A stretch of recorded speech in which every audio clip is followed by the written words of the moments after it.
Good morning. Here are some steps in graphing linear functions. The very first step is to identify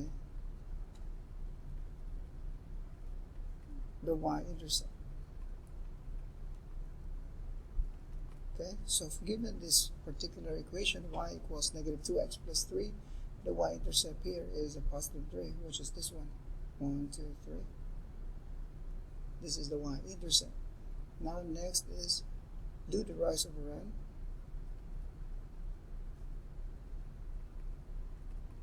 Over n, which is simply the slope.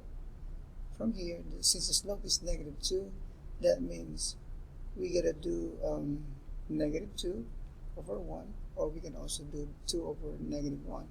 But since we have negative 2 over 1, then we go down to 1, 2, and then we slide to the right 1. Down 2, slide to the right 1. Okay, so this is the second step, and after that,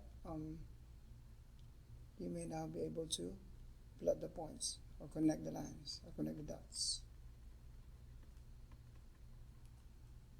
The points to form the line. Alright, so from here, to be able to form the line, all I got to do is connect the dots, and there you go.